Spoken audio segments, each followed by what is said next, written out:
After contracting coronavirus, Raymond Blanc spent 4 weeks in hospital, half of which was on a severe COVID ward. Writing in the Times, he said, "I was confined to bed, surrounded by tubes and monitors, feeling extremely ill."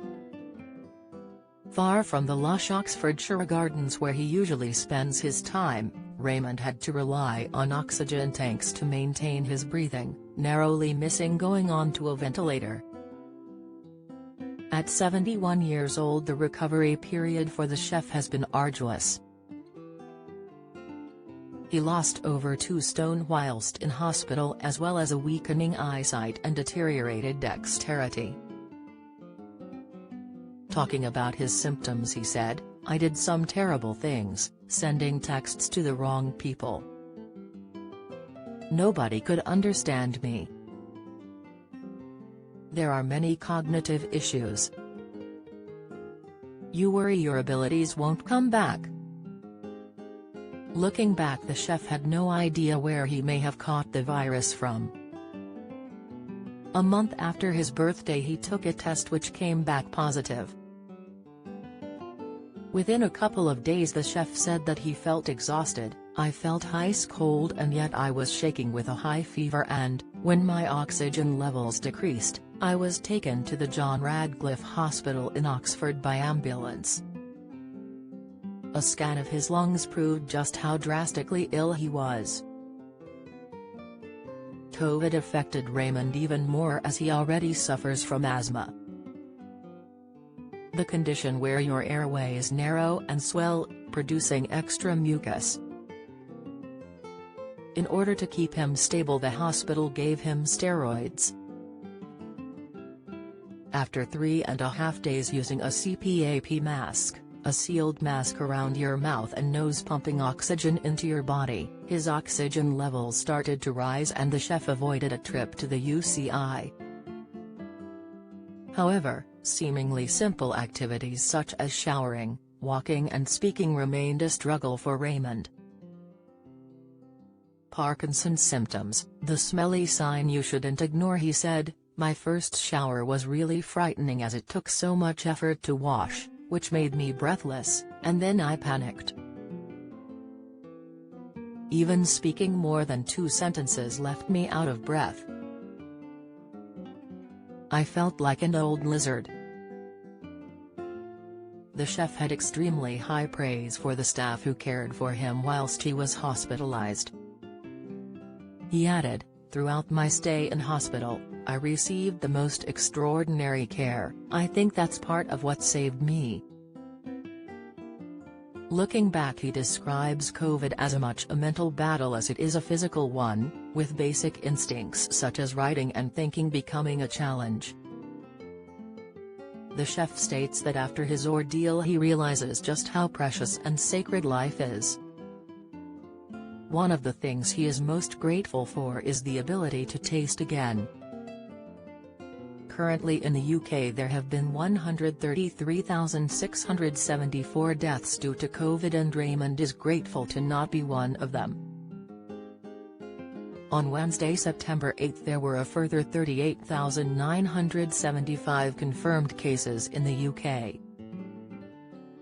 High blood pressure, 3 drinks proven to reduce hypertension, tips for new AstraZeneca side effects reported in major update, expert advice diabetes type 2, the cholesterol-reducing herb, insight. As cases seem to be on the rise once again, there are also daily reports that list the latest emerging COVID symptoms. The Zoe COVID Study app allows people to record their symptoms and which variant caused the virus they currently have.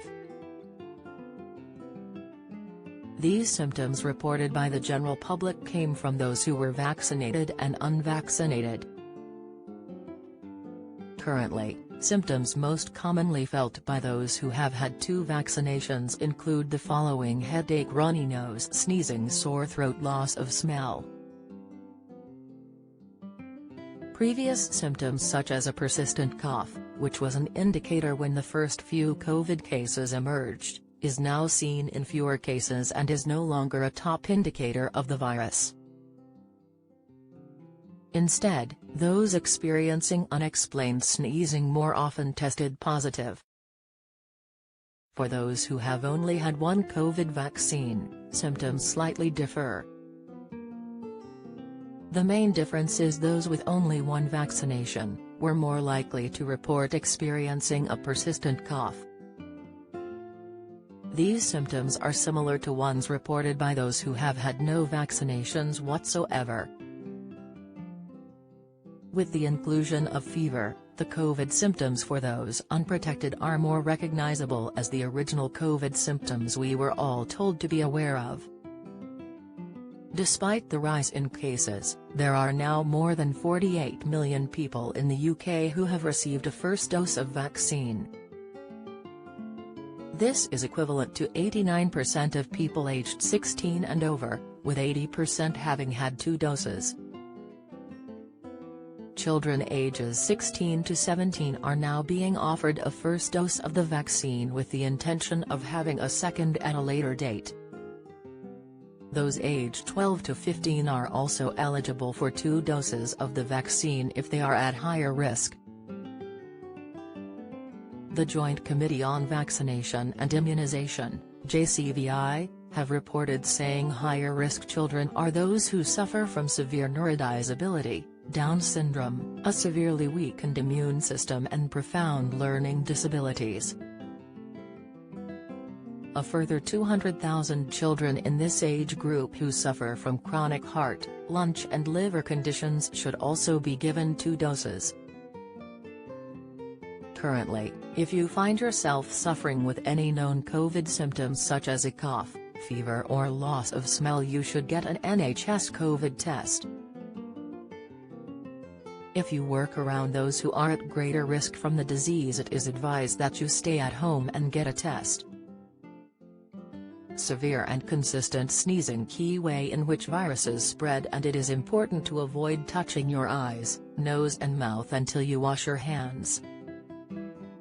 For those traveling abroad, you need to check which countries are currently on the red, amber and green lists for re-entering England. It is important to check with your specific airline or travel provider on the COVID regulations they have in place. This may include getting a COVID pass which details your vaccinations and test results. Laws on mandatory face mask wearing have now been lifted, but the government advises all those in crowded areas such as airports or trains should still wear them.